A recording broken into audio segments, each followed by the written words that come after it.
This is GabNet, the Great American Broadcast Network, now in its 7th year. Talk like you've never heard it before.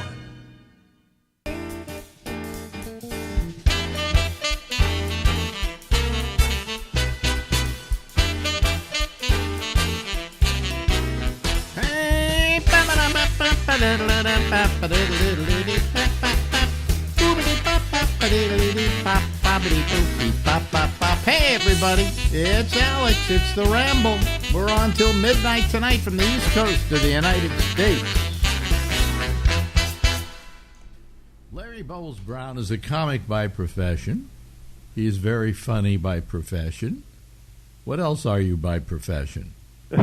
Oh yeah. Nothing. That's it. This comedy is it. He's a hooker on the side. Yeah. I wish. Gee. If you were a woman, would you be a hooker?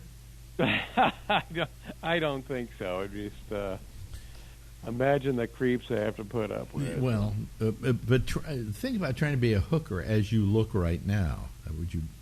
Would you be attracted to men?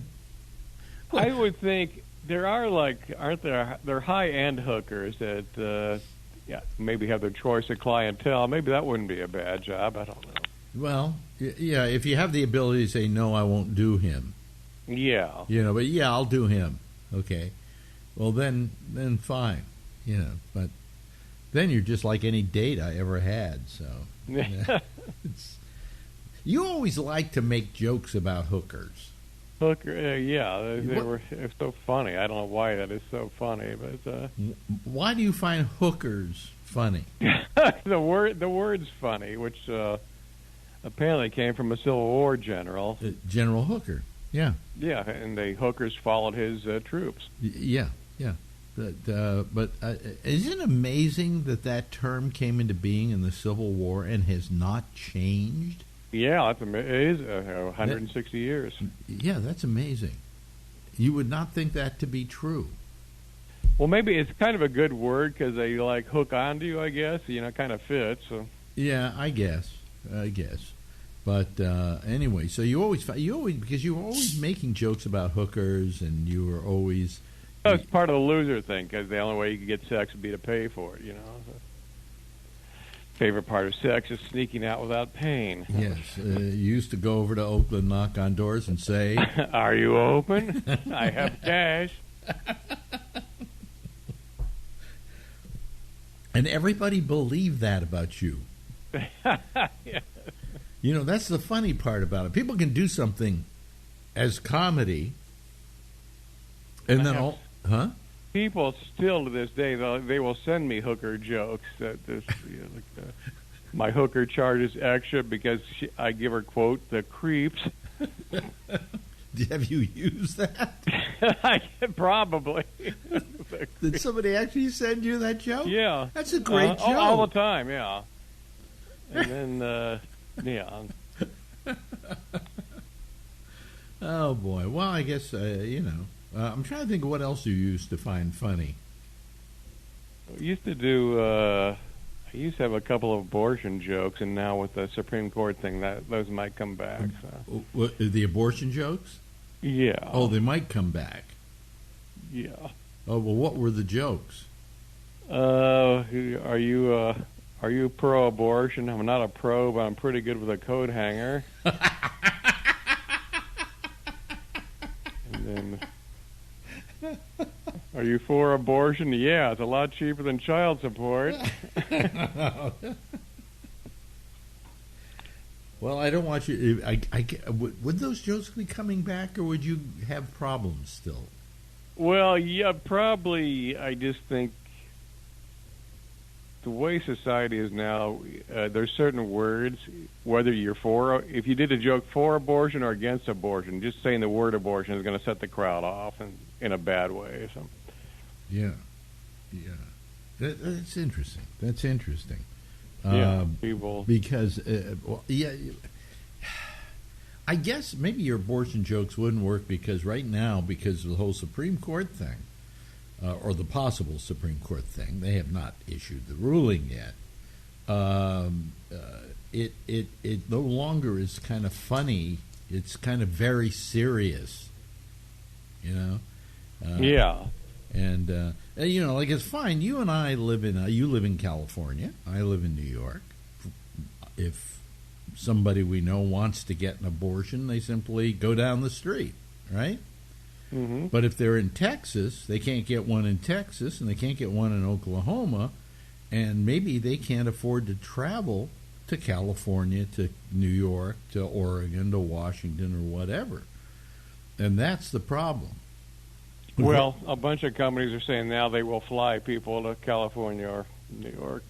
Yeah, good, because that's what I was suggesting, is that we raise money just for plane tickets. Yeah, there's about 8 companies so far that have announced they'd do that. Lyft, Amazon. Oh, really?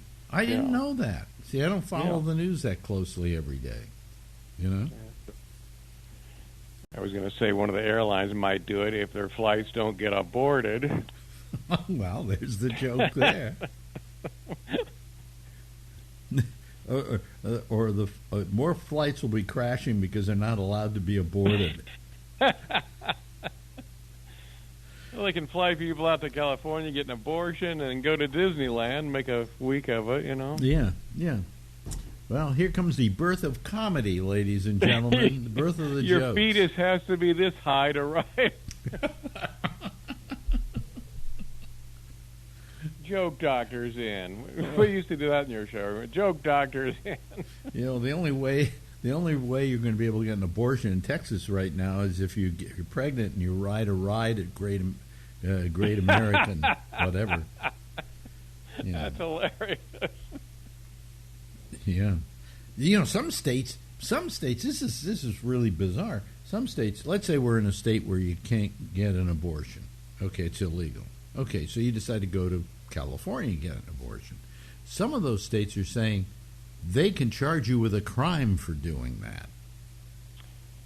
I would doubt that would hold up in the courts, would it? Well, with this court, come on, you know.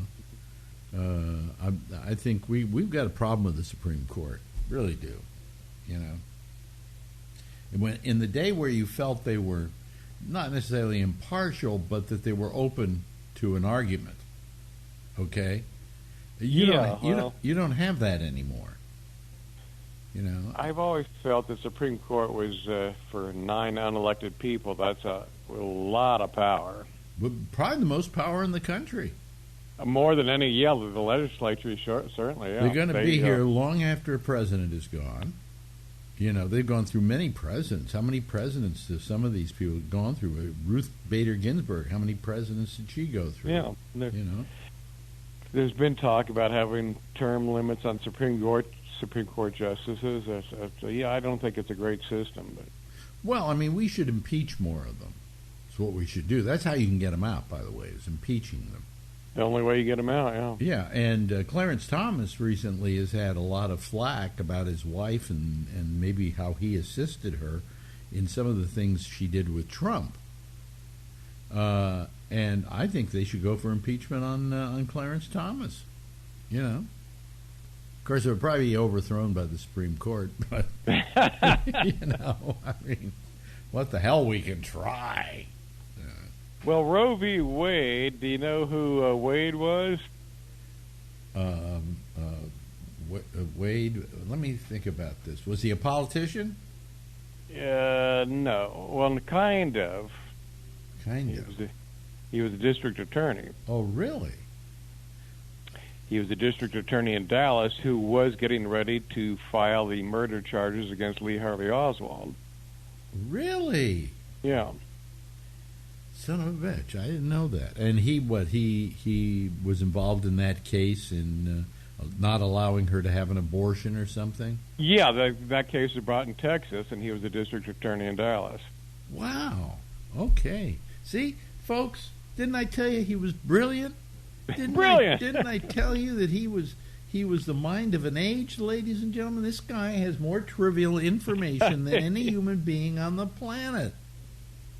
I think he was really a tough guy. He had an amazing record for getting people the death penalty, and really tough. And wait a minute, the death penalty in Texas? Who would have thought? Yeah. Yeah. I mean, what happened is it's almost impossible. If you get the death penalty in Texas, it's almost impossible to get it overturned because the appeals board has a tendency to never say, okay, you can go. And the problem they had is years ago they had a governor by the name of Ma Ferguson. It was a woman. And Ma Ferguson was a very corrupt governor. By the way, we talk about women, and we talk about why are there not enough women in politics. Here you had a woman who was a governor of a state, and she was corrupt as hell. If you wanted something passed, you just greased her palm, and she would do it. And they were so sick of that, after she got out of office, they passed laws making it impossible for the governor to have any real power in Texas. I know that sounds weird because this guy's doing all this stuff now, but they tried to limit the power the governor had. And so therefore the ability of the governor to pardon somebody if they've been given the death penalty, he can't pardon anybody. Because she was like letting people go that she knew personally. Wow. Yeah. So, so that's the reason. See, I know some things too. That's the reason why you have such a bad situation in Texas when it comes to the death penalty.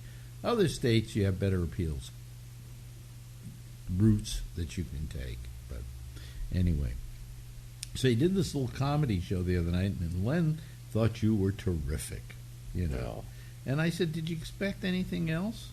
I mean, this is a funny guy. Well, comedy can always go bad. You never know. Well, I don't. You keep writing new jokes, right? I try. Yeah. In other words, most comedians are happy when they finally have 20 minutes. If you're headlining, you probably want an hour, 45. Or, yeah, but when you're starting out, you want to get a tight 20, right? You want to get a good 20, and then you try to get a TV show. Back when that was doable. Yeah, but then you go to you do a tight 20, then you go to a tight 40, which would make you a headliner. Yeah. Right. I think you needed at least 40 to be a headliner, but 60 was considered ideal. You're right. Uh-huh. Although, when I was doing comedy shows, I never had anybody do a set that was longer than, I think, 20 minutes, 25 minutes. And that was perfect because you don't want to go too long. Well, my feeling was I used to have 5 comics on every show. Yeah. And normally there are 3. You have an opener, okay? You have the a middle act. And the headliner, which is a tired old format that's been around for a half a century. Well, I killed that format. Yeah. Because what happened was, one day I was doing one of these shows. We were doing the lineup, and Warren Thomas comes over to me and says, "Why am I opening? Am I that bad?" And I went, "No. On an Alex Bennett comedy show, the second funniest person goes on first." And he said, "Why?" Because, it's usually least funny is the third act. It's the opening act, which is the hardest thing to do. And it's also usually the MC as well. Yeah. Yeah. And then you do the middle act, then you do the best act last. I said, no, I put the second best act first. I bury the worst act in the middle. Okay? And that was perfect. And that was my philosophy. I think I'm still the only person who had that philosophy and did it. Nobody else, everybody else always thought, well, we take the weakest person, put them on first, and blah, blah, blah, blah, blah. And no, you want to put on the second strongest. You got to put somebody strong. Opening with a bad act is a horrible idea. So to bury the least funny, although I think everybody I hired was funny, but to hire the least funny and put him in the middle makes a lot of sense. Yeah, because he has a better chance of survival there, and he can bomb if you want him to, because the next act coming on is going to be the third funniest person in the group. And then you have the headliner. If the first act is not good, the audience is starting to think, we made a mistake. Of course. And a lot of people used to think that if you put on a really good act first, that it made it hard for the headliner. And I never found that to be true. All my comedy shows work pretty well. Yeah. But I don't know where I put you. Did I always put you third? Second. No. Usually, didn't you open for me on a lot of occasions? No, because I was too low energy. You usually had Kravitz than me. Yeah. You would usually be the second guy. Yeah. Or the fourth. And I remember Kravitz was complaining. I remember you telling him the same thing. That it's not like an MC at a club. This is you going up because you're good. Yeah, but I don't think anybody does that. They always put a second act first. Right. Yeah. It's horrible. Like when you were with Norm Macdonald, you probably should have been the last guy on. But anyway. Yeah. Oh boy, is it harder out there though? I mean, in this very what they call woke era, I hate that term. Yeah, it's you just got to be so careful. Everybody's offended about everything. So. I mean, do you get booed at all? I haven't but. Yeah, but in this day and age, I mean, you say something that's not right. I'm sorry, comedy is not politically correct, and if it is, it's not funny. Exactly. Right. I mean, I wonder what people are like. Dave, what's Dave Attell doing for an act now? I saw him a couple of months ago. He hasn't cut back at all. So and he's got his own crowd, and he was killing. Yeah. Okay. Bobby Slayton feels he can't work anywhere. Yeah, Bobby, I think would. College kids would see his act. I think their heads would pop off. Yeah.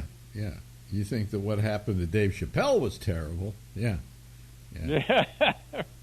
I don't know. I just feel that certain professions, certain talents are being abridged because of all this political correctness. Oh, for sure. I mean, I hate to see it. I hate to see it. I mean, how would we we talked about this last time slightly, but how would have Lenny Bruce survived today? How would he have played in this atmosphere? Yeah, at least he actually got arrested, so maybe it's not as bad as we think, but it's still not fun. It could be a lot worse. Yeah. Well, he did get arrested, and eventually, I mean, yes, he took heroin that killed him. Okay, although they claim now that L.A. police got him a bad batch and made sure he'd overdose. That's the prevailing I had theory. heard that, yeah.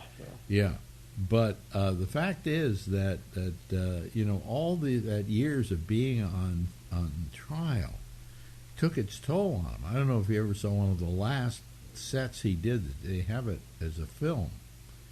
And all he did was go on stage and read from from the transcripts of his trials. I mean, he was just so obsessed by it. It just it sucked all the comedy out of him. Terrible. Just terrible. I know. And when I was a kid, he was my favorite comic. Really? Yes. I saw him perform live. Really? Saw him at the Masonic Auditorium.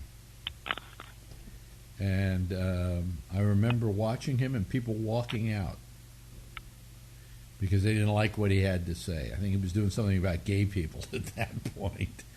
Okay. And I loved him. I thought he was just terrific. Well, that must have been fun to see him live. But it's amazing that you saw him at the Masonic, and then years later you do your own show at the Masonic. Yep. I didn't stop to think about that when I was working the Masonic, but you're right. But I thought he was brilliant. I thought he was absolutely brilliant. And there was something he did that nobody else understood completely. when they were watching him. But he was like a jazz musician. There was a rhythm to his comedy. I don't know how much Bruce you've listened to, but next time you listen to him, listen to the rhythm. It's almost a jazz scatting kind of rhythm. And I always enjoyed that rhythm. I always enjoyed the way he phrased something and made it musical. I don't know if this makes sense, but no, it does. I'll have to listen to him. I think Attell kind of has that rhythm too. Yeah, well, everybody who ever came along after Bruce, everybody went, he's the next Lenny Bruce.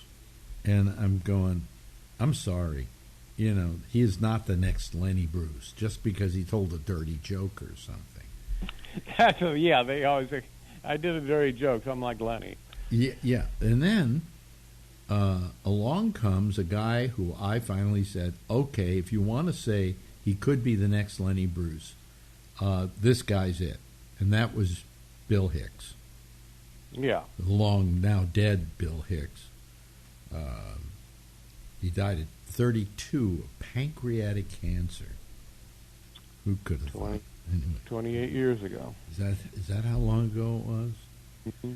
And because one of the saddest things I ever heard, I saw him backstage at the Punchline. I walked into the dressing room, and I said, "Hi," because we're friends. How you doing? He says, "I'm quitting comedy." And I said, "You're quitting? You are quitting comedy? You're brilliant. You're one of the greatest voices of comedy these days." And he went, "Yeah, I'm just quitting. It's time for me to give it up." And I didn't realize what he was trying to tell me was, I'm dying. Wow. Yeah, because 6 months later he was dead. He went quick, yeah. Yeah, he knew he had this disease, and he went home to Texas, and he spent what time he had left with his mother, and then he died. 4 months after his Letterman appearance got scratched. That's right.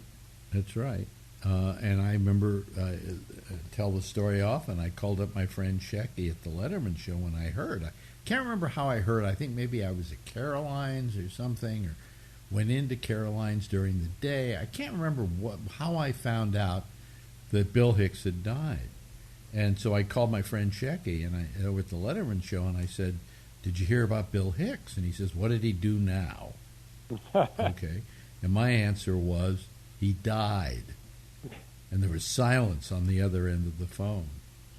And for years, Letterman felt completely guilty about what went on with Bill, because in case people don't know, Bill Hicks did the Letterman show. And he did his set, and they said, "This is terrific, this is great." It was during like the first couple of weeks that Letterman was on CBS. Yeah, it was like the first month, I think. And he went back to the hotel, and everybody was patting him on the back as he left. And he went, "Well, I finally did the set that people will totally understand what I'm about." Okay? And he gets a call then from, I think, Bob Morton, who was the producer at the time. He said, "We're not going to run your set. Dave feels it's too edgy for us to do at this point." And it was at the very beginning where he didn't want any problems with CBS. Mm-hmm. And they canceled it. What they did is they ran not a comedian, but an interview that Dave did in one of the pilot shows they did like a couple of weeks before they did the new Letterman show. They spent weeks doing the new Letterman show. But with they bring in one of their writers or something to sit there and interview him as a test. And they had that still in the can, so they used one of those. It was very sad. Very sad. He was very despondent about it. I talked to him the next day about it on the air, and he said, "I just don't know what happened." He said it was a perfect set. And later on, years later, after his death, Dave had his mom on and ran that set, ran the tape of that set. And it was a great set, and there was nothing wrong with it. And Dave profusely apologized to his mother. A lot of guilt. a lot of guilt. But it's one of the saddest stories, I think, in comedy, because this was a great voice in comedy. And if people have a chance, go on YouTube. You can find a lot of Bill Hicks there, and see what this guy did for a living. Hey, listen, it's always a pleasure to talk to you. We don't always talk about comedy, but in this case, the last couple of times we had to because we had one of our own get beaten up or attacked on stage. Yes, Dave and we will not tolerate that. We will not tolerate. This will not go unchallenged. No. Hey, listen, it's great talking to you, Bubbles. Always great talking to you. Larry Bubbles Brown. Talk to you next week. You got it.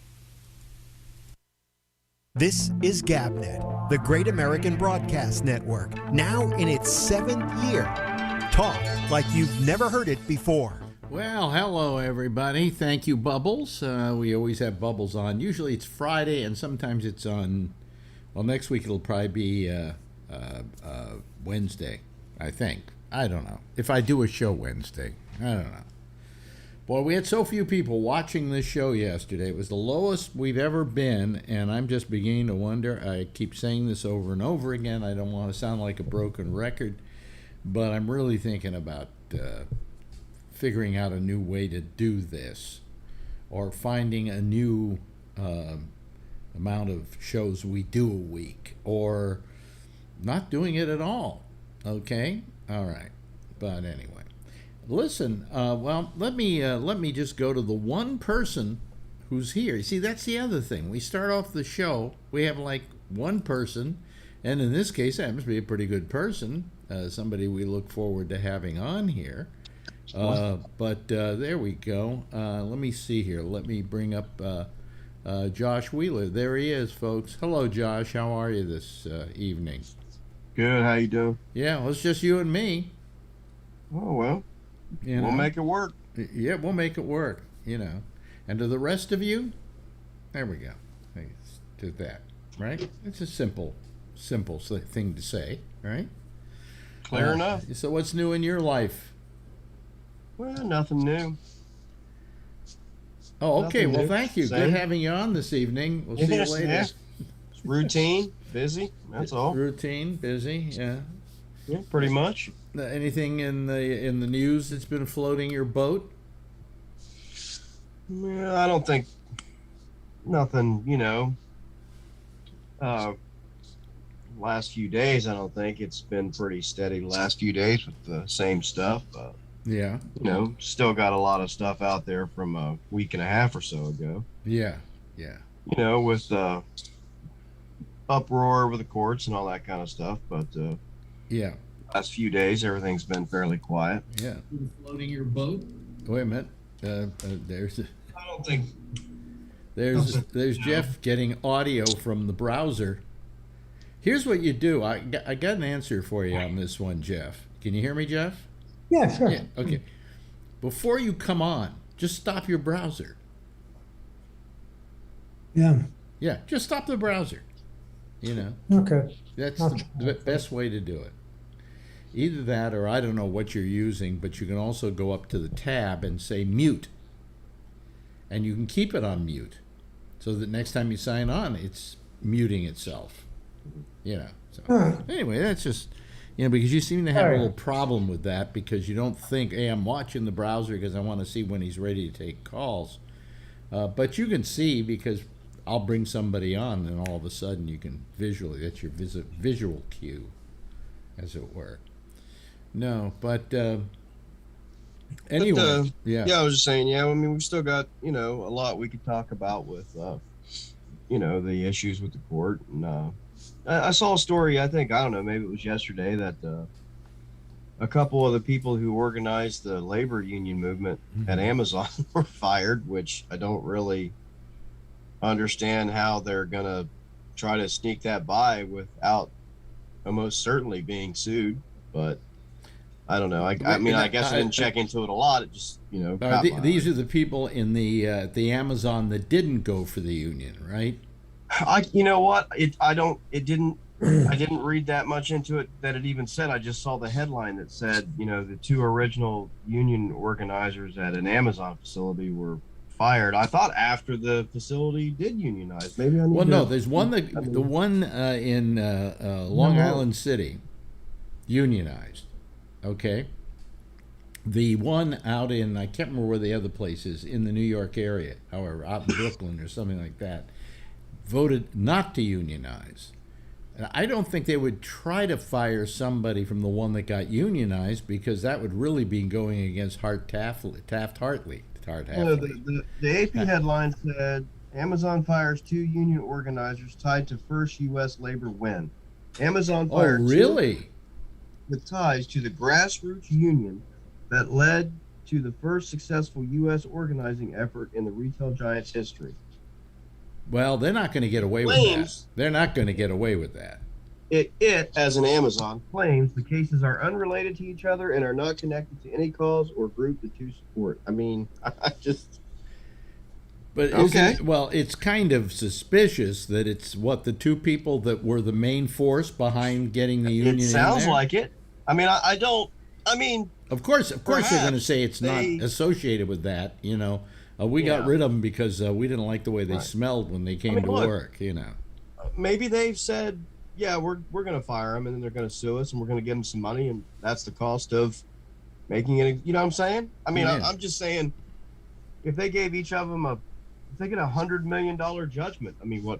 I mean, Amazon's they're not going to shed any tears over it or anything, right? I mean, they're not going to file for any form of bankruptcy. You know, look, let's say these people were terrible people. Let's say they were goosing women in the parking lot, okay? To get rid of them looks suspicious, so you just don't do it. You know,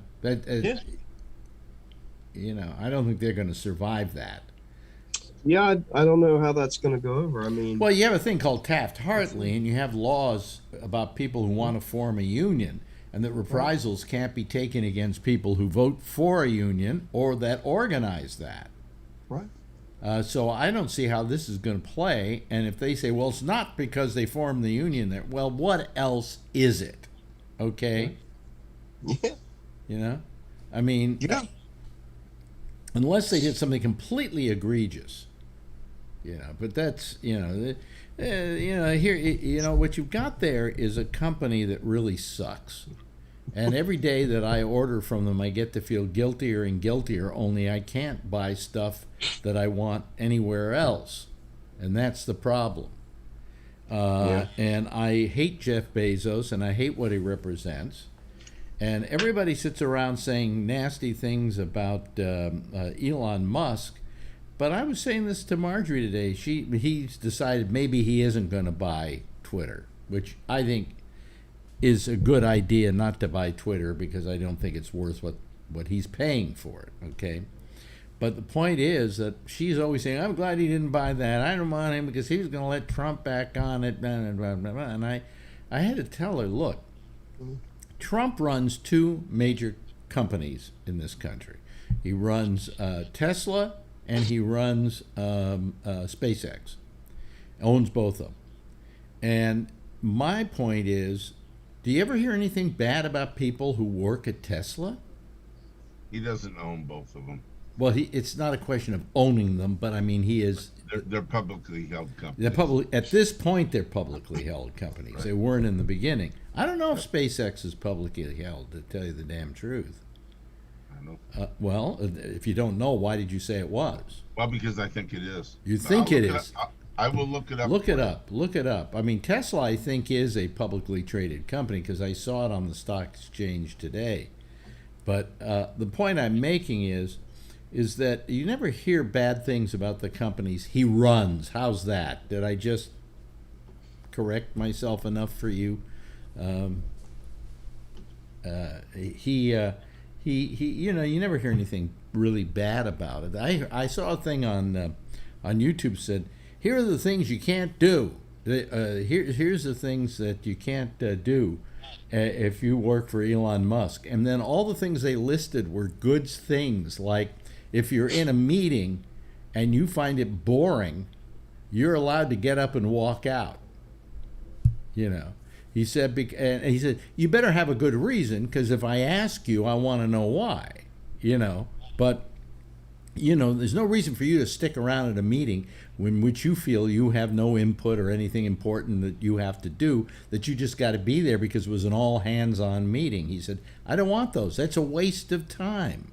Tesla is publicly held, and SpaceX is not. Yeah. Okay. So right. Yes, I know Tesla's on the. I own Tesla stock, so I do know that.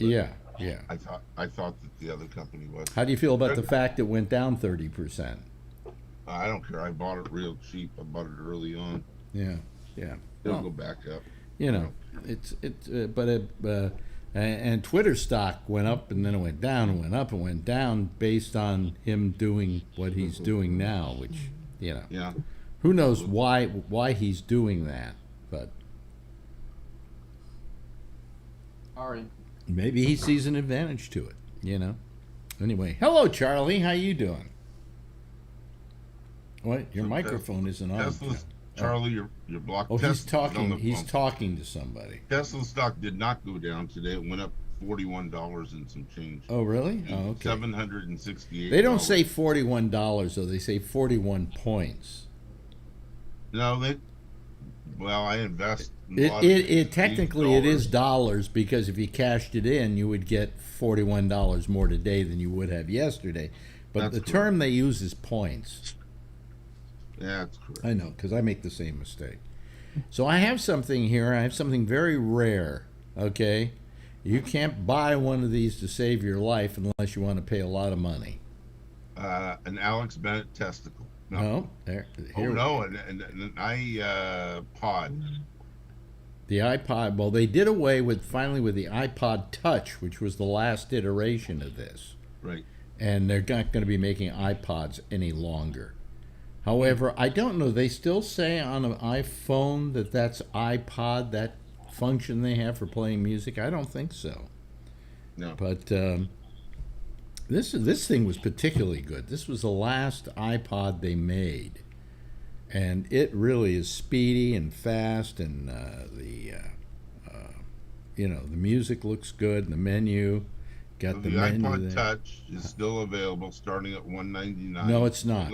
No, it's not. Like you can't find it. You cannot find it. Well, that might be true, but I can hit the buy button. I'm on Apple's site. They supposedly don't have any left in stock. Oh, well, that might be true. I don't know.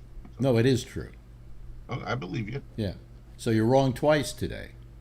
Well, it happens. I'm not Phil. I'm not always right. So, yeah, but it seems like you're 2/3 of the time wrong. And never mind. I won't say it. So. What? Well, you won't say what? Actually, I can buy it right now. They're offering it, including Apple Care, for $59. Well, all I know is that according to the sources I have, if you try to buy it, it isn't available. Wow, I'm not going to go through all that. So, okay, we'll take your. Well, go buy one. The iPod's dead, but not the iPod Touch. The Ipod Touch, supposedly, when people went online or even went to Apple stores and tried to buy it, they couldn't get it. Oh, okay. I don't know. The iPod itself is dead. You can buy them used for $1,300 on up, is what it says. Really? This is worth $1,300 now? It probably cost $800 new. No, new. It was new. This was around 200. I can't remember. Somewhere around 200. Okay. Yeah. Maybe that. Maybe 149. Huh? When did you buy it? I bought it. Well, that I can't tell you, but I do know this is I think the last iteration of it, because you see it has all the graphics and stuff on it, which the earlier ones didn't have. And I gave one of my early ones to Shecky because he wanted it. So. Cool. What a nice guy you are. Yeah. Well, no. I mean, he. What happened was he had one, and it went bad on him. And I had one of the old ones, so I said, "Hey, I've got two of them. I got this one, which was brand new, and then the other one." And I gave. Since you gave him the other one, now that pays for the door handle you broke. I guess. I don't know. Let's see. The the first generation had 10 gigabytes. Yeah, this is 150, I think, or 160, something like that. I can't remember. Gigabyte. Yeah, it's. So that is the sixth generation started with 160. Yeah, it's 160 gigabytes. Says so right. 2007 model. Yeah. Introduced September 5th, 2007. So this is 160. Right. So and that's the one that's worth $1,500. 1,300. 1,300. Yeah. Maybe I'll try and sell it. What the hell? Maybe that's what it says that they're going for on eBay. So the Ipod Touch is they've slowed down production, apparently, according to the article I'm reading right now in the New York Times, for the Touch, because it uses the same chip as the iPhone, and they make a lot more money with the iPhone. So, well, that's the reason why. But if you go to Mac Rumors, they will have all the information there. I like them. Mac Rumors is Mac Rumors is saying. I'm not in the market for one of them. My iPhone works like that, and oh boy, there we go. I'm sorry, we just froze up there for a moment because for some reason But anyway, it's just I don't want to get into an argument with you. I got other things to do with my life, like get the show over with. Anyway, if you sold it, you could probably pay for 3 months' rent there. That's true. That's true. Hello, Kevin. How are you? Okay, how you doing, Alex? I'm doing fine. Good. Anyway, this is going the way of the dodo. I mean, this went the way of the dodo a long time ago. But I guess you know why I think they're worth so much is that people buy these things as like mementos and souvenirs and things like that, because really, I mean, this holds more music than that one does. This is I've got 256 gigabytes of memory in this thing, so I could put a lot of music on that. Yeah, everything you ever did. Well, everything I have, every piece of music I have is on this one. Wow, that's great. Got all kinds of music on this thing. Yeah. Well, what I'm saying, what do you got there? Is that an iPhone? iPhone, yeah. Yeah. I mean, that thing it depends on what size you bought. I put 256 in mine because I do video with it, and I like to have the room to do enough video. Mine's a Mini 12, and it holds 512 gigabytes. Why'd you get a Mini? Yeah. Because I like the smaller phone. Really? I don't want to be carrying. I'm thinking of going to the biggest. I'm thinking of going to the biggest phone they have. I just, Yeah. Okay. Yeah, it makes me. The older I get, the bigger the screen I need. It's true. Isn't that true? Yeah. Anyway, let's get back to the Supreme Court again for a quick second here. I don't want to dwell on it because I'm beginning to think every time I tune into MSNBC or CNN, they're wailing away at least once an hour for one of their segments about, what's going to happen. Oh boy, it's all hell's going to break loose, and then they're going to do away with blacks being able to marry whites and things like that. And the decision hasn't even been handed down. And I think that they're ginning this thing up beyond all measure. I mean, there is a possibility, is it not here, because that was only one decision that got released, that maybe Roe versus Wade won't be overturned? It was a draft. Huh? It was a draft opinion. It was a draft, So why are we suddenly getting apoplectic? I mean, yeah, get ready, because there's going to be a decision somehow, but get ready in case it's negative. But don't spend a half hour out of every hour discussing this thing. Personally, I was thinking about, wonder if it was an experiment. Wonder if they released it to see what would happen. To put their toe in the water, right? Yeah. Yeah. It's an opinion. It's a draft. let's release it and see what the hell happens and see all the idiots get stupid. What I love is this moron Alito is quoting like 14th century law. Whatever. I mean, it's still it's a draft. It's not a decision, and they could have just stuck it out there to see where the idiots are going to come out of the woodwork, and how many of them were going to come out of the woodwork. I know it's probably a stupid, thought, but you never know with the way things have been going the last 5 or 6 years. What Josh? What was this 14th century decision he quoted? Well, I don't know if it was a decision. I mean, it certainly wasn't American law, Well, I mean, I think that he made, no, it wasn't, but I mean, he made some reference to, some ancient philosophers and things of that nature, which is not uncommon for, a court decision.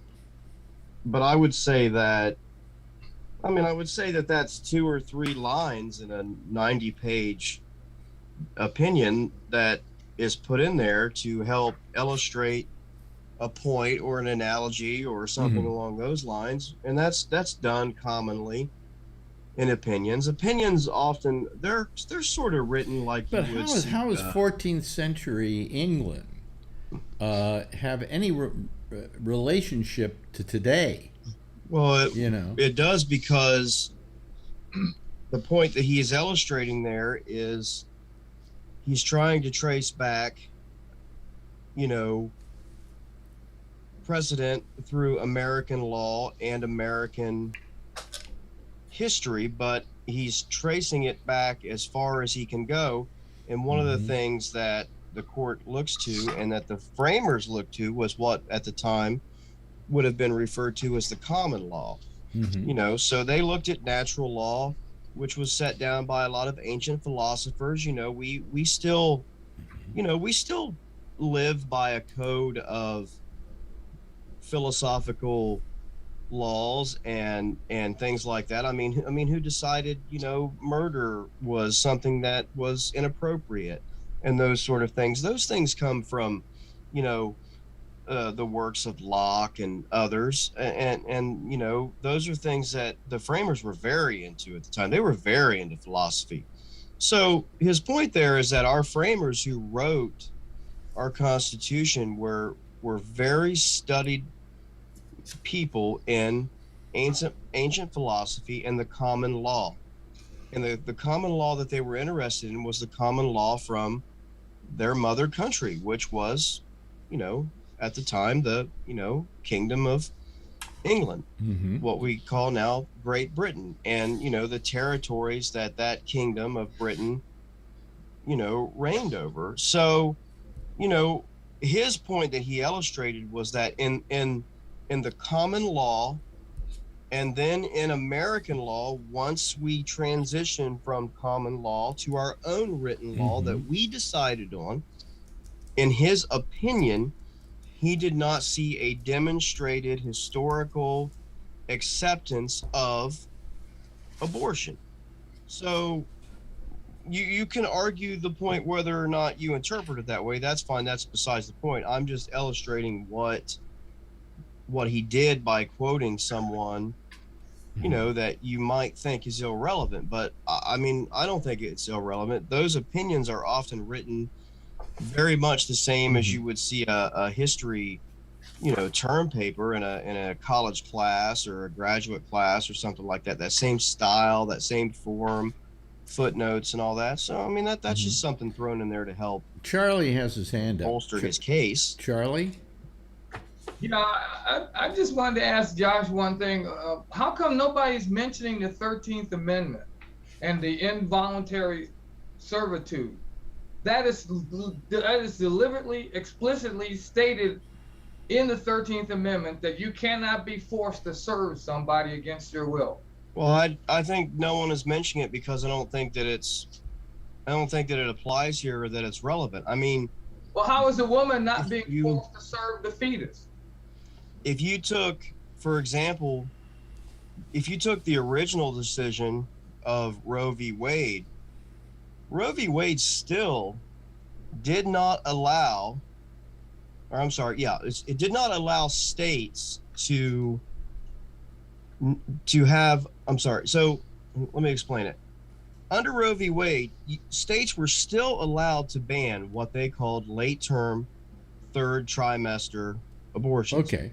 The court at that time said, we're going to divide it into thirds, okay? First trimester, second, third. In the third trimester, all bets are off. States can allow it or they can disallow it. And if they disallow it, we have deemed it to be legal and appropriate. So at what point then would the 13th Amendment apply? Would it apply the day before the third trimester, but not the day after? It would apply at any point because the day a baby is born, the 13th Amendment applies. Well, but what I'm saying is, but that doesn't make sense. If the original ruling that everyone is in love with said you can ban it in the third trimester, that court didn't say the 13th Amendment applies here. We can't make that rule. They said it doesn't apply. As far as I can tell, the 13th Amendment was never even brought up during Roe v. Wade, and I don't understand why not. Okay. See, well, I mean, that's fine. If you feel that way, that's fine. But that's different than saying, well, they can't overturn it because of the 13th Amendment, because the original court didn't apply it. The Casey court didn't apply it. No federal court has ever applied it. I'm just saying that's to me, that argument doesn't. I mean, just because nobody ever applied it, they were able to get the. See, I mean, in all respect to you, Charlie, I don't understand what you're trying to get at here, because I don't know. Let me put it this way: I don't know that has anything to do with involuntary servitude. It does, because you're making her give up her uterus for 9 months, and she might die in the process. There's no guarantee that she won't. Well, look, those arguments make a lot of sense about death and so on, but I could be completely wrong here. I just don't see the argument that it's a involuntary servitude question. No, I mean it's obviously involuntary. She doesn't want to be pregnant. Well, but did she voluntarily have sex?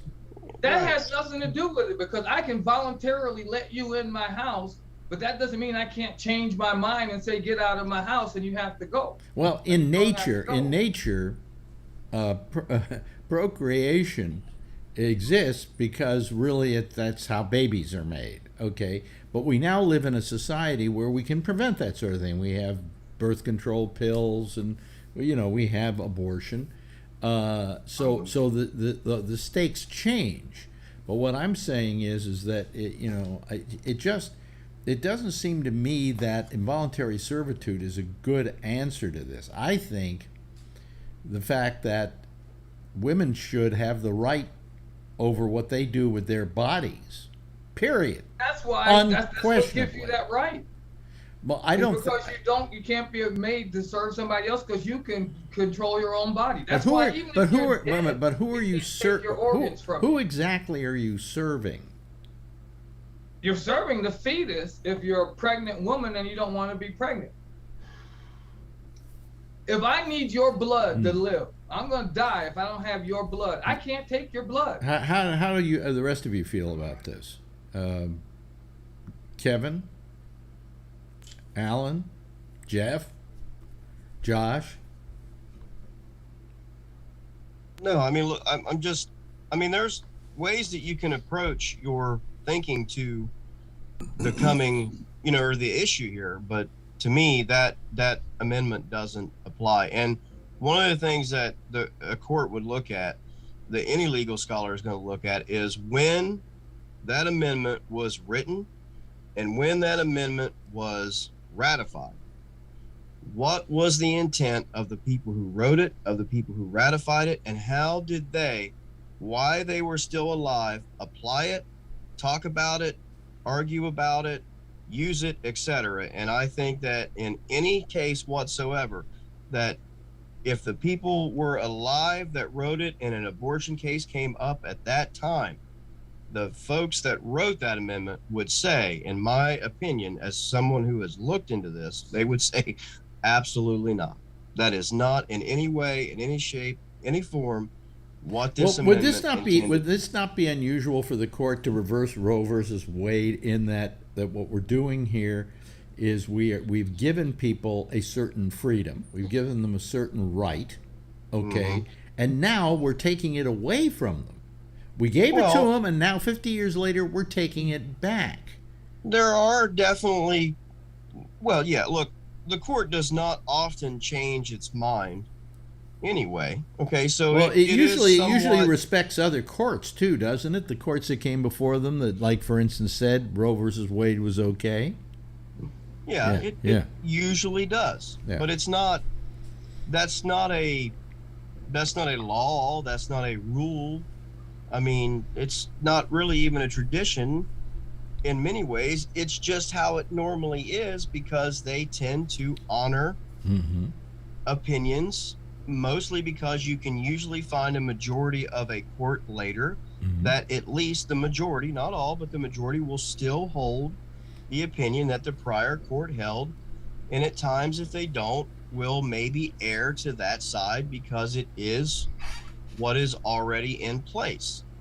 But it's not guaranteed. And this opinion here, for example, makes it clear that the reason that it would go down the road that it is taking is because it feels, I'm sorry, you're not allowed to say feels, you have to say thinks. It thinks, Alito thinks that opinion was right from the get-go, from the day that it was issued, that it was wrong, that they had no constitutional right to do it, that in his opinion, the court at that time simply looked at the issue and said, we don't really have much constitutional basis here, but this is what we think we should do because this is a big issue and it needs handled, and no one has handled it, and here's what we're going to do. Here's our rules, here's what's happening. And in his opinion, he thinks that it never should have done that it should have just sort of agreed with what he's saying now, and it should have said this is a problem for the people to fix. Would you agree with me that it's a little too early to be going crazy over this until we actually see a decision? Well, yeah, I mean, I've said that last week or whatever. I think that since that time there's been a lot of misinformation. There's been a lot of people who just are not listening to reason over it or facts. There has been a lot of out of proportion fear mongering, and I think a lot of it's out of hand. And lastly, just real quick, it's not a decision. I mean, it's a draft opinion. Right. I mean, it doesn't say anyone has signed on to it. What I'm saying is save your energy.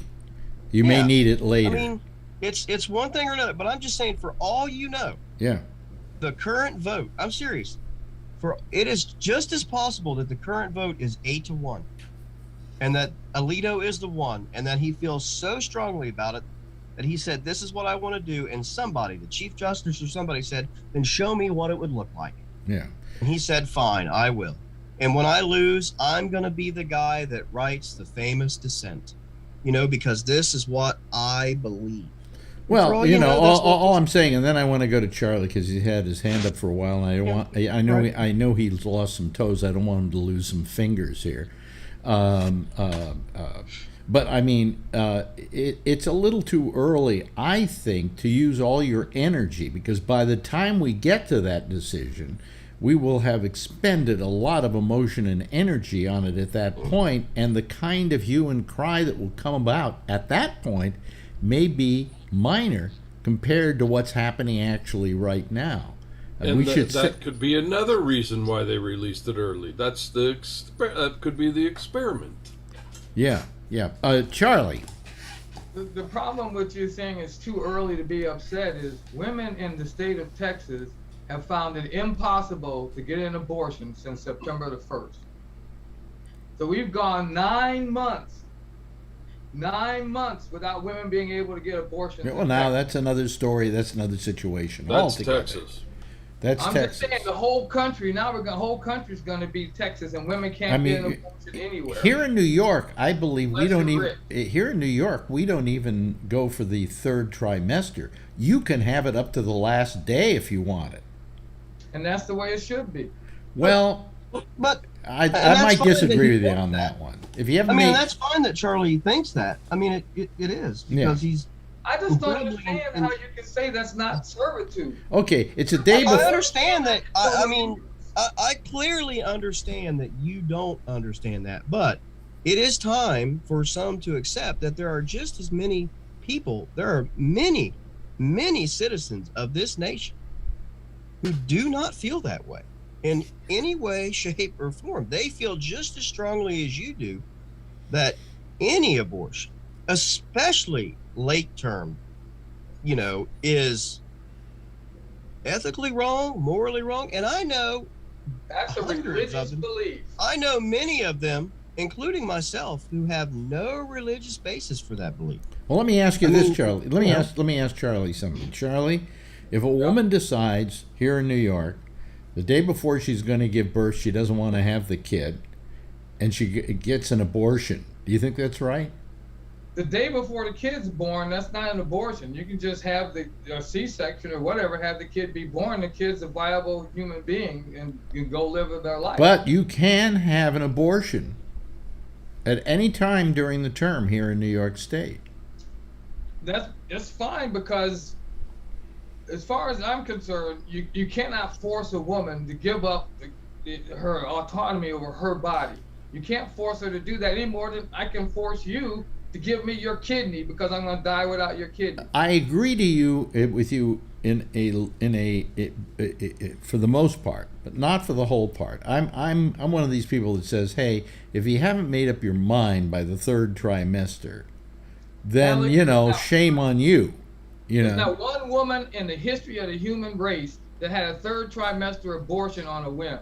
Every woman that carried that baby for 6 months is not going to give it up on a whim. Okay, why is she going to give it up? Why is she going to give it up? Those late-term abortions is because either the mother's going to die or the fetus is inviable. Yeah, but what I'm saying is that if you have a law that allows it at any point, let's say in the first 2 trimesters, okay, then that's the rule, and to say that a woman is necessarily not going to get an abortion because she's not going to do it just on a whim, it could very well be that all of a sudden she decides after 2 months of doing this crap that she doesn't want it anymore. And what I'm saying is we're not talking morally, okay? We're talking morally. I was talking about this with Marjorie yesterday. I said, me personally, I'm against abortion. For me. For somebody I love and somebody who might have my child, I'm against abortion. She has every right to have an abortion. I have no say-so in the matter, and I shouldn't. But I should be allowed to say, hey, don't do it. And if she says I'm going to do it anyway, then I can't do anything about that. But all I'm saying is that I'm personally against abortion. And this thing keeps freezing up on me whenever I try to use this thing here. Okay, anyway, I'm letting Jack in. What if I think it's morally wrong to let a 6-year-old die from leukemia because you don't want to donate bone marrow? Well, no. Wait a minute. Well, you're getting off base here. You're getting off base here. It's controlling your body. It's your bone marrow. We can't take it from you without your permission. Why you get to take the woman's uterus without her permission? You're not taking her uterus. It remains. The uterus. You understand some women do have complications. No, I understand all that, and I think that certainly. Look, it's not that I don't say you don't have a right to get an abortion. I just, in my case, if I had a woman and she got pregnant and she wanted to have an abortion, I would probably try to talk her out of it because I would have no control over that, but I certainly should have some kind of be able to get my 2 cents worth in. Don't you agree? Right, but you agree that it's her choice. It's her choice, but you're acting like her uterus is some, I don't know, alien. How is it any different from your kidney? or from your bone marrow. Because my kidney, I can lose one of my, well, I can lose one of my kidneys and I still have the other one. Okay. That's what I'm saying. You don't need two. You can live perfectly fine with one. So why don't you save a life? We're gonna step in and say you don't have a right to control your body. We're gonna take your kidney so this person over here can live. But you're equating the uterus with an organ, and the uterus. It's an organ like a kid. I don't think the uterus is an organ. I may be wrong, but I don't think it's considered an organ. If we had Scott Boddicker here, he'd look it up for you, Alex. I'm sure. Well, we have Alan. Alan can look it up. You looking it up, Alan? I can.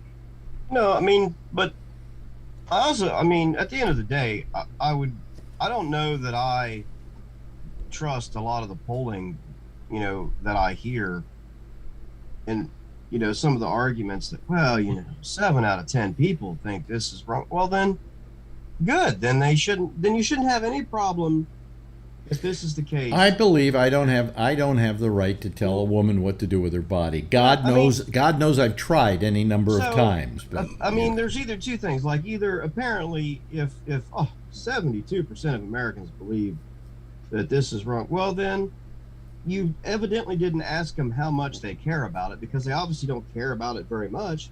Because if they did care, then this should be the best thing that ever happens, because let it roll out and then the people should say, yeah, no, you know what, this is not what we want. It's time that we well, fix it's like it. I was telling Phil last night, he doesn't have any right to tell we as men, we don't have a right to put our 2 cents worth in here. This should be an argument among the gals, as I used to say. Yes, Alan. According to the Cleveland Clinic, the uterus is an organ. It is an organ. Okay, it's officially an organ now, ladies and gentlemen.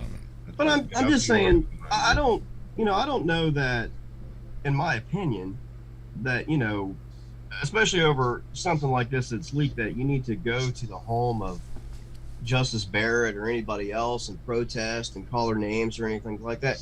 I mean, even if this draft that we saw is 100%. Oh, I think you should call Coney Barrett names. How many kids does she have? 6, 7? I don't know. 7 kids. But I'm just, something. Leave a few parking spaces for the rest of us, okay, bitch.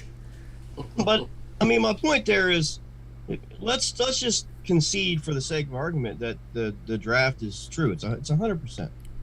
And all 9 justices sign on. I mean, it's 100%. That's the law of the land. It's the way it goes. And everyone's going to be so upset. Oh my God! Look what they did! Look what they did! I mean, yeah, but you're upset with 9 people who made a decision that the other 300 million of you couldn't make for the last 50 years. Which, by the way, is all the decision actually. I'm sorry, all the opinion actually says. It's very clear in one of the first 4 or 5 paragraphs. This issue needs to be returned to the people. We're hitting the reset button and we're sending it back to the people. Charlie, so stop blaming these nine folks for a problem that you guys haven't collectively been able to come to agreement on for 50 years. You asked these 9 people by proxy to make the decision for you when you couldn't make it for yourselves. But didn't most of the country accept the idea that this was set law? Apparently they didn't, because we've been arguing over it for 50 years. We haven't been arguing over it. Yes, we have. You're telling me that for 50 years in this country, the issue of abortion has not been front and center in almost every major election cycle? And maybe we didn't argue hard enough with each other. Maybe we should Jack, in all deference, you are many times living in a dream world. Okay, fine. I'll leave it to you pragmatists. No, I'm saying you're living in a dream world because you're thinking that people are going to rise up against something in this country. This country is not famous for rising up against anything. Well, maybe it's time we learned like they do in other countries. That if we you just got to get used to the fact that this country sucks. Just vote for different people. I mean, every year the 535 people that are members of Congress who have the power to fix this problem, of the 535, you change out about 25 of them, if that. Sometimes not even that many. I've seen that number as low as like 10 or something. Like You know, that. I was mentioning to Marjorie tonight I was mentioning to Marjorie tonight that you know, as I get older, I guess the concerns of seniors in this country become very front and center for me. And I first started to say, well, you know, the Republicans have done nothing for seniors because they've done nothing for anybody that improves people's lives or helps save lives or does anything other than serve their own, I don't know, ridiculous philosophy. And then I said, but what about the Democrats? The Democrats haven't done anything for seniors. What have they done? We die, they don't care. Social Security. What do you mean, Democrats? Wait a minute. How long ago was Social Security, Charlie? Well, you asked what they did. They did it. Yeah, but I think the Republicans also helped with that too, at the time. But then you got to say, you know, we did something about medical care for those of us of a certain age with an imperfect. Medicare is 53, 54, something? No, 55? Yeah. 65, yeah. 65? 65, yeah.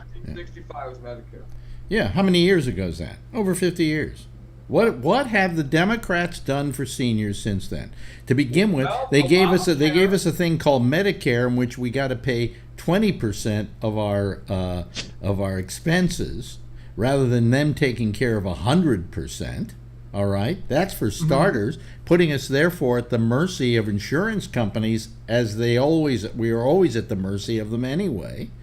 And then they didn't do anything about those insurance companies at one point there was a law. There was just a law that said insurance companies could not make a profit. They could not be a profit-making organization.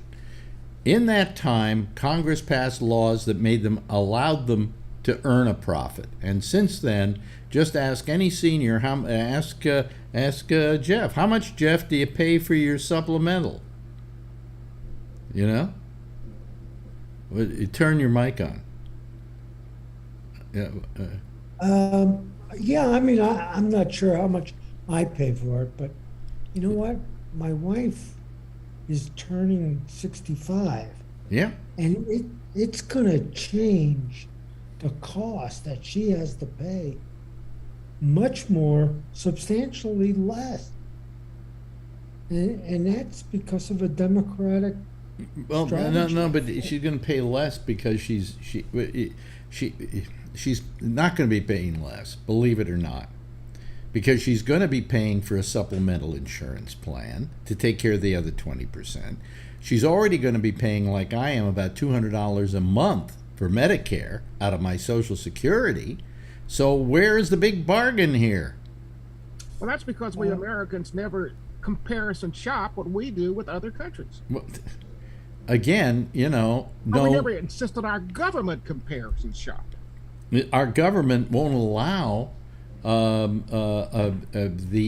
instance, they won't allow Medicare to negotiate prices. Yeah. But that has nothing to do with comparing what we do with other countries. Yeah. We could insist to our representatives that they at least investigate. Well, we should be allowed to buy drugs from Canada, right? Well, you know why that doesn't happen? Because we have private money from insurance companies and private money from drug. But have you ever met Canadians? I mean, come on. Oh, hey, listen, man. I worked for a guy that was slightly to the right of Attila the Hun, who was By the way, we don't know that Attila the Hun was to the right of anybody. Well, we don't know that he was right-wing. He could have been left-winger, so that anybody would be to the left of Attila. I always hear that everybody's left of Attila the Hun, and I if you can tell me what his politics were. Well, did he vote for Trump? I don't know. Well, listen, if this guy had been alive, he would have voted for Trump. We worked together for 15, 16 years, and he and I fought every day over these issues. But well, you didn't have to, but I'm sure you made sure you argued them. Here's what I'm now saying at the close of my show. Debate and discussion is for politicians. Arguments and fights are for residents, citizens, and voters. And families.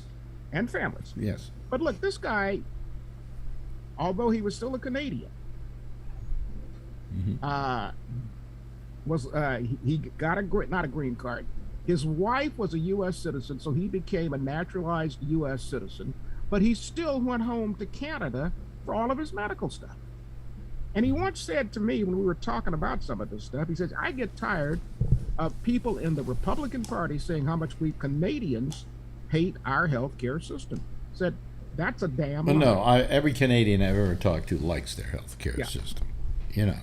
I do want to correct one thing. Yes. I mean, you said something about what did Medicare do. You realize that the sizable percentage of seniors, 30% of them, never had health insurance. They were paying 100% of their health costs. We're talking about something a long time. I'm talking about right now. To begin with, we were handed with Medicare this 80% deal. Why couldn't it have been, is 20 more percent? 80% is better than zero. Well, but 100% is ideal. So that we're not at the mercy, so that we're not in the end at the mercy of insurance companies. Okay, what would you have done, Alex? What? To change that? If you had the power, what I would pay 100% rather than 80%. All right, how would you have made that happen in an imperfect political system? Me? Yeah. I'm not a politician. I wouldn't have been asked to vote on that. 80% was all Johnson could get passed. Yeah. That's all he could get passed. Because somehow we had to keep the insurance companies happy. Yeah, because they were financing everybody's political campaigns. So you pay $200 out of your Social Security for Medicare, and then you pay another maybe $300 for the supplemental. That's $500 a month. You know, that's how many months in a year? That's $6,000 a year you're putting out, and you've got Medicare. Well, there's a lot of people younger than 65 that have to pay $6,000 deductible before they ever get one penny of medical Listen, insurance. I'm arguing why are we saying 65 for Social Security? They raise it every year. You know, it's about 66 years old now. Why don't we just make it 55? I mean, because nobody can get hired over 55 anyway. Exactly. Yes, Jeff. When I was in Australia for a short time, and I typically have to get some blood tests and things like that. And it was time for that. So I went in and I said, where do I go to get that done? Well, why don't you come right into the hospital here? And they said, what medications do you take? Are there any ones that you don't have? And they said, here's the drugs that you might need. And by the way, here's the test that you ought to take. And we'll give you this test. I said, terrific. How much would it cost? He said, cost? What are you talking about? Yeah. I've heard that about Zero. I've heard that about Australia, that if you get sick in Australia, Zero. they will just let you in the hospital and take care of you. Netherlands is like that too. What? Well, actually, that'll happen in the United States. The Netherlands. Yeah. My daughter lived there There for you go. 4 years. Mm-hmm. Never had to pay it. She had major surgeries twice. Never had to pay a penny out of pocket.